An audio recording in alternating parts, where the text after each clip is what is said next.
The morning my son drove back into my life, I was on the back porch teaching my younger granddaughter how to tie a bowline knot. She kept forgetting the rabbit goes around the tree part, and she was giggling because she said my hands looked like old gray spiders. I was laughing too. The coffee was still warm.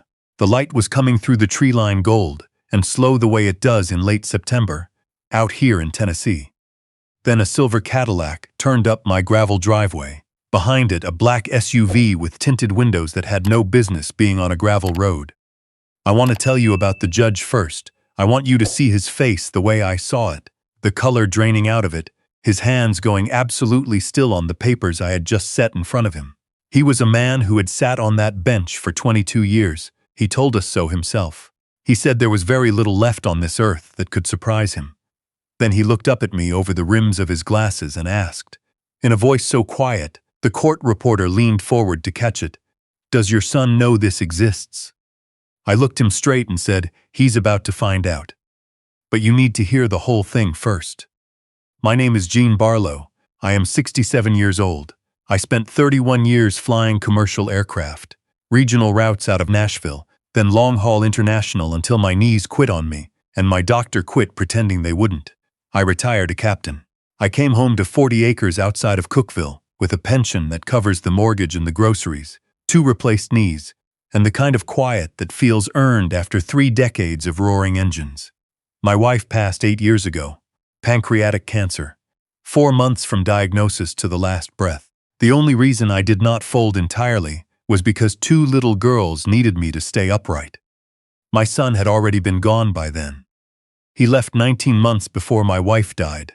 His own wife, my granddaughter's mother, had been killed in a car accident on Highway 70 during an ice storm. February late afternoon, a patch of black ice on a curve she had driven 100 times. It was sudden, and it was terrible, and it was wrong in the particular way that only the deaths of young mothers are wrong. My son sat in my living room 2 days after the funeral and told me he couldn't do it. He said it without apology. He said the girls reminded him too much of her, and he had to get out somewhere. Get out, like it was a burning building, and not his own daughters sitting 12 feet away in the kitchen eating cereal. My older granddaughter was 7. My younger granddaughter had just turned 2. He asked me to keep them for a few months. He said he needed time. He said he would send money. He kissed both girls on their foreheads, walked out to his truck and drove south on the county road until I couldn't see his taillights anymore. I stood on that porch and told myself he would come back. I told myself grief does strange things to a man. I told myself to give him time. He did not send money, he did not call. For 9 years my son was a ghost. I raised them. My older granddaughter is 16 now, sharp-tongued, dark-humored, wants to study marine biology, and can argue the bark off a tree. She gets that from her mother. My younger granddaughter is 11, all elbows and enthusiasm, plays soccer on the county rec team, and talks to every animal she encounters like they speak English and are just being polite. Both of them call me Pop. Both of them know who their father is. I never spoke badly of him to them. I told them he was struggling. I told them some people need more time than others to find their footing. I told myself I was protecting them. What I was actually doing was protecting him. My pension is $3,440 a month. After the mortgage, utilities, and 2 growing girls who eat like wolves, I have enough left over to keep the truck running and put something into the college accounts I opened for both of them 6 years ago. We have never been on a family vacation. We have never been to the coast or the mountains out west. But I have been to every single one of my younger granddaughter's soccer games, including 2 that were played in freezing rain. I attended every parent-teacher conference for both girls since 2nd grade. I learned to braid hair from a YouTube video when my older granddaughter was 9 and asked me to please stop doing ponytails every single day. I know exactly how to manage my younger granddaughter's tree nut allergy because I was the one sitting in the emergency room the first time it happened, and I carried an EpiPen in my jacket pocket for 3 years after that as a matter of habit. I am telling you these details because they matter, because what came next tried to erase all of them. The silver Cadillac stopped in my driveway and my son got out. I almost didn't know him. The last time I had seen him, he was gutted, hollow-eyed, thin-faced, a man barely held together by grief and bad decisions. The man walking toward me now was wearing pressed slacks and a collared shirt, and had put on weight in the comfortable way that people do when someone is feeding them well. He looked rested, he looked prosperous, and he was looking at me the way you look at a problem you have finally gotten around to fixing. Behind him, a man in a gray suit climbed out of the SUV carrying a briefcase. My son said, "Hey, Dad." I said, "It's been 9 years." He nodded like I'd confirmed the weather. The man in the suit stepped forward and handed me a sealed envelope. Inside was a petition for emergency transfer of custody. My son was claiming I had systematically isolated the girls from their father, denied him all contact, and created a home environment of parental alienation. He was requesting that a judge remove them from my care immediately and place them with him as their biological parent. I stood on that porch and read every word. My younger granddaughter had come to the screen door and was watching the Cadillac with her head tilted, the way she does when she's trying to figure something out. I asked my son what this was really about. He said, "My daughters." He did not blink.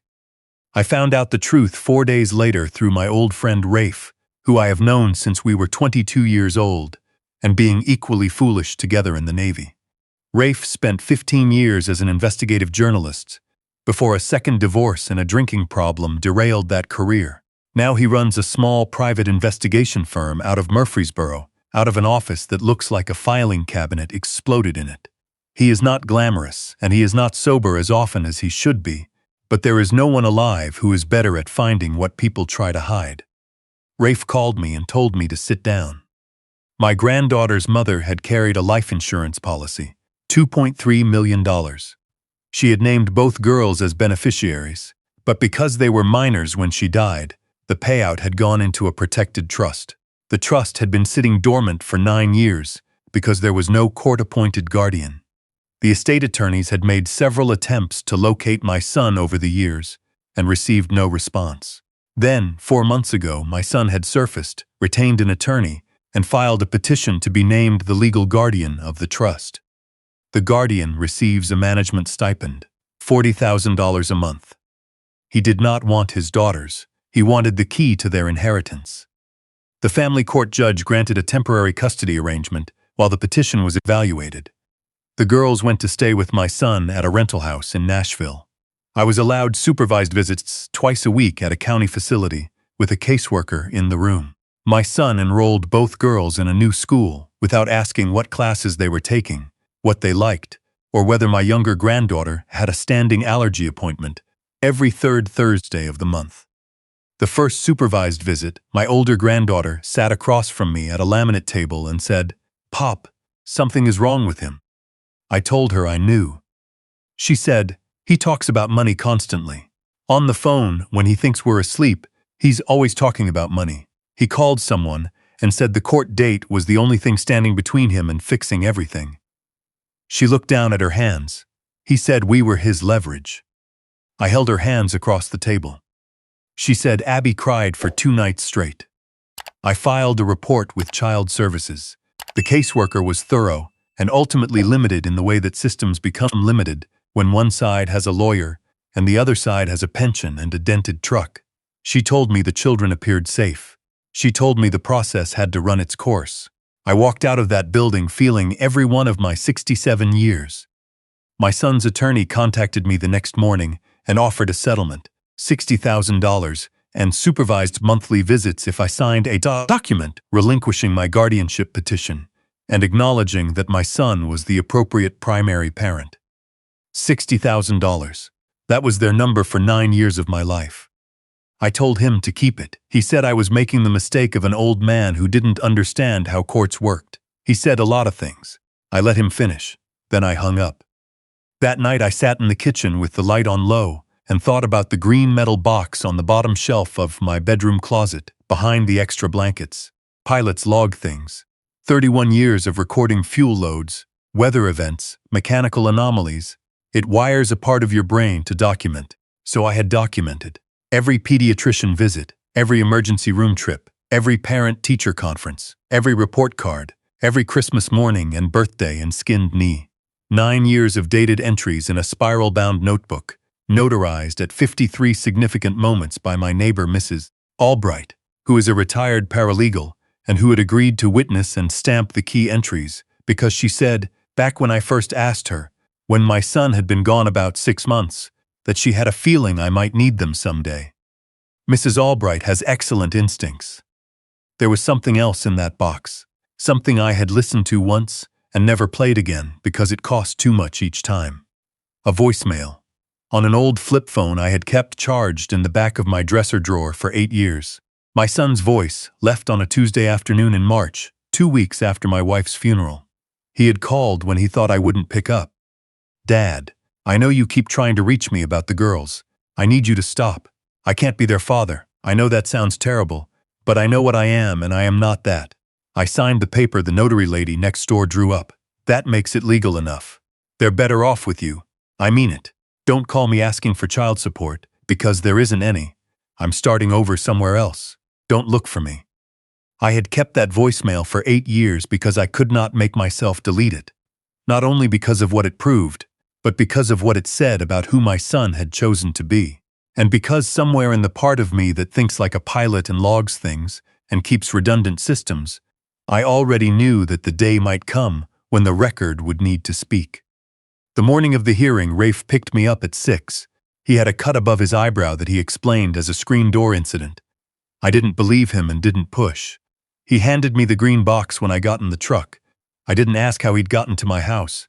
He has had a spare key for emergencies for 11 years. The courtroom smelled of industrial cleaner and other people's anxiety. My son was at the petitioner's table in a suit that fit him the way rented suits never quite do, talking quietly with his attorney. He looked up when I walked in. Something crossed his face, guilt or calculation, I couldn't tell anymore, and then he looked away. My public defender was a young woman fresh out of Vanderbilt who had done everything she could with what she had. I told her, right before we were called to order, that I was going to represent myself. She looked at me the way my younger granddaughter looks at me when I make a decision she disagrees with, alarm and resignation in equal measure. She said I was making a significant mistake. I thanked her and told her to go on home. The judge looked at me when I said it. He asked whether I understood the risk. I said I understood it better than he might think. My son's attorney went first. He was skilled and deliberate, and he told a story about a grieving father who had been systematically cut off from his children by a controlling grandfather who had used 9 years of isolation to turn 2 little girls against their own parent. He called a witness, a neighbor from my son's Nashville rental, who testified that the girls seemed withdrawn and quiet when they first arrived, which she attributed, helpfully, to having lived in a restricted environment. I had no witnesses. I had a green metal box. When my turn came, I stood up and set the box on the defense table and opened it. First came the spiral notebook, all 9 years, 847 pages, dated and detailed, notarized at 53 key points by Mrs. Albright, whose stamp appears on every relevant entry in blue ink that has not faded. I placed it in front of the judge. He picked it up. He flipped through it slowly. His pace slowed further. Then I took out the flip phone. I asked the court for permission to play an audio recording. The judge said yes. I pressed play and set the phone on the table, and my son's voice filled that courtroom, older now, flatter, but unmistakably his. I can't be their father. I know what I am, and I am not that. I signed the paper the notary lady next door drew up. They're better off with you. Don't look for me. My son's attorney had been writing in his notepad. He stopped writing.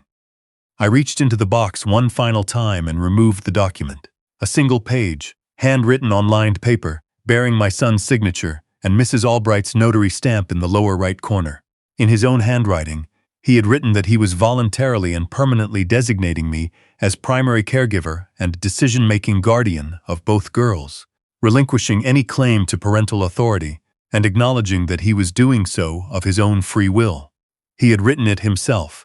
He had asked Mrs. Albright to witness it because he told her he wanted it on record in case something happened to him, and someone tried to give the girls to strangers. He had signed his daughters away in my neighbor's kitchen 8 years ago. I placed the document in front of the judge. He read it. He read it again. He pressed play on the phone one more time, very quietly, just for himself. Then he set everything down with the deliberateness of someone handling something they do not want to damage. He looked across the room. Does your son know this exists? He's about to find out. What happened next was not cinematic. My son did not flip a table. He sat very still for a long moment. Then he turned to his attorney and said something I couldn't hear, and his attorney leaned back and put down his pen with the precision of a man who has decided he would very much like to be somewhere else. My son stood up. He said the document was coerced. He said he had been in crisis when he signed it. He said Mrs. Albright had pressured him. His voice climbed with each claim, and the judge let him talk until he ran out of words. Then the judge said, "Sit down." He sat. The judge studied the notebook again. He turned to a page in the middle, read something, turned to a page near the back. He was quiet for a long time. The court reporter was not typing. Nobody in that room was moving. "I have been on this bench for 22 years, the judge said. I have seen parents fight for children for all kinds of reasons, good ones and bad ones." He set the notebook down. This notebook represents 9 years of unbroken daily care. The recording represents a voluntary abdication of parental responsibility. The notarized document represents a legal acknowledgement of that abdication, witnessed by a licensed notary. He folded his hands. The petition is denied. He looked at my son's attorney and said that the conduct surrounding the original emergency custody petition would be referred to the Board of Professional Responsibility. He looked at my son and said nothing at all. Sometimes silence is the whole verdict. The small side door opened. 2 officers stepped through. My son looked at them and then at me, and for one moment, his face was not the face of a man running a scheme. It was the face of someone who had been caught at something they had long convinced themselves they would never have to answer for. I did not say anything to him. There was nothing useful left. The heavy courtroom door swung open behind me, and my older granddaughter walked in. She was still in her field hockey sweatshirt, paint stain on the left sleeve from art class, and she looked at the room and at me, and then at her father's back, as the officers walked him toward the side exit. She stood very straight. She has always been good at standing straight when things fall apart. She walked to where I was standing and put her arm through mine. "Did we win?" she said. I looked at the judge, carefully collecting the pages of the notebook. I looked at the empty chair where my son had been sitting. I looked at my granddaughter. "Yeah," I said, "we did."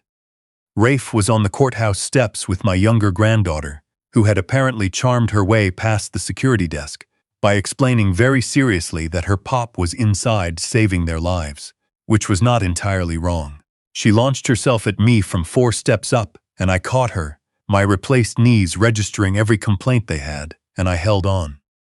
Over her shoulder, Rafe raised an eyebrow. I nodded. He blew out a long breath and sat down on the steps and put his face in his hands for a moment, the way people do when something they weren't sure was going to work actually works. That was 7 months ago.